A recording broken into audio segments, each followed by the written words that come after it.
કંપનીઓ, જે ટેલિકોમ કંપનીઓ છે, આપણને કેવી રીતે લૂંટી રહી છે અને કેવી રીતે છેતરી રહી છે એનું એક તમને ઉદાહરણ આપીને સમજાવું. આ મોબાઈલની જે ટેકનોલોજી છે એમાં એક સમય એવો હતો કે જ્યારે શરૂઆતના વર્ષોમાં 2002-2005ની સાલમાં જ્યારે વોડાફોન, આઈડિયા, એરટેલ જેવી કંપનીઓ જ્યારે આપણને સિમ કાર્ડ પ્રોવાઈડ કરતી હતી ત્યારે મોંઘા ભાવમાં આપણે બધાએ સિમ કાર્ડ ખરીદતા હતા. કોઈ 2000 રૂપિયાનું સિમ કાર્ડ આવતું હતું કે કોઈનું 1500 રૂપિયાનું આવતું હતું, અને એ સમયે એમાં વેલિડિટી જે છે એ આજીવન આવતી હતી. એટલે કે તમે રિચાર્જ નહીં કરો તો પણ તમારો મોબાઈલ, એનો જે કોલ છે એ આવતો રહેશે, જઈ નહીં શકે. જવા માટે જો તમારે કોઈને ફોન કરવો હોય તો એના માટે તમારે તમારા મોબાઈલમાં રિચાર્જ કરવું જરૂરી છે. પણ એક વાત ખાસ હતી કે મોબાઈલમાં ફોન આવી શકે, માત્ર કોલ જઈ ના શકે.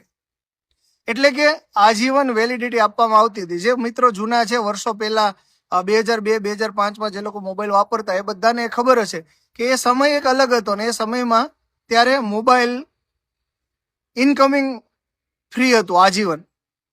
હમણાં થોડા દિવસ પહેલાની હું તમને વાત કરું, મેં મારા પાસે વોડાફોનનું સિમ કાર્ડ છે, વોડાફોન આઈડિયા વીઆઈ હવે તો એક થઈ ગયું છે.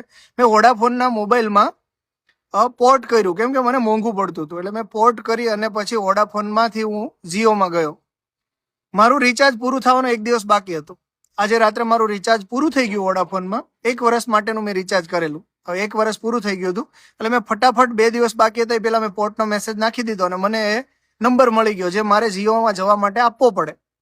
હવે હું જ્યારે જીઓના સ્ટોર પર ગયો બીજા દિવસે, ત્યારે જીઓમાં એ લોકોએ, જીઓ વાળાએ મારું પેલી પ્રોસેસ ચાલુ કરી.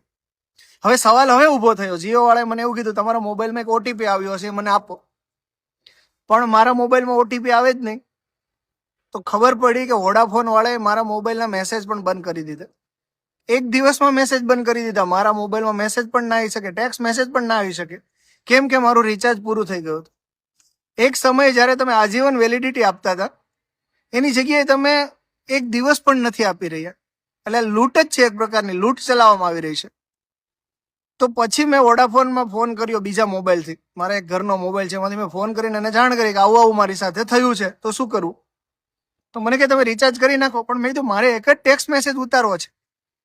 તો મને કે તમે 200 રૂપિયાનું રિચાર્જ કરશો ને તો તમને 1 મહિનાની વેલિડિટી મળશે. તો મેં એમને એવું પૂછ્યું 2-5 દિવસ કે 10 દિવસની વેલિડિટી માટેનું કોઈ રિચાર્જ ખરું? માત્ર મારે તો ટેક્સ્ટ મેસેજ જોઈએ, એટલું જ જોઈએ, મારે વધારે કંઈ કામ છે નહીં. તો એ લોકોએ મને કીધું ના, એવું તો કોઈ રિચાર્જ નથી. મિત્રો તમે વિચારો, મારે ખાલી મારા મોબાઈલમાં એક ટેક્સ્ટ મેસેજ ઉતારવા માટે 200 રૂપિયાનું રિચાર્જ કરવું પડ્યું. ભારતમાં લગભગ 80 કરોડ મોબાઈલ ધારકો હોઈ શકે, અનુમાન લગાવું છું. આ લોકો કેવી રીતની કાયદેસર ટેલિકોમ કંપનીઓ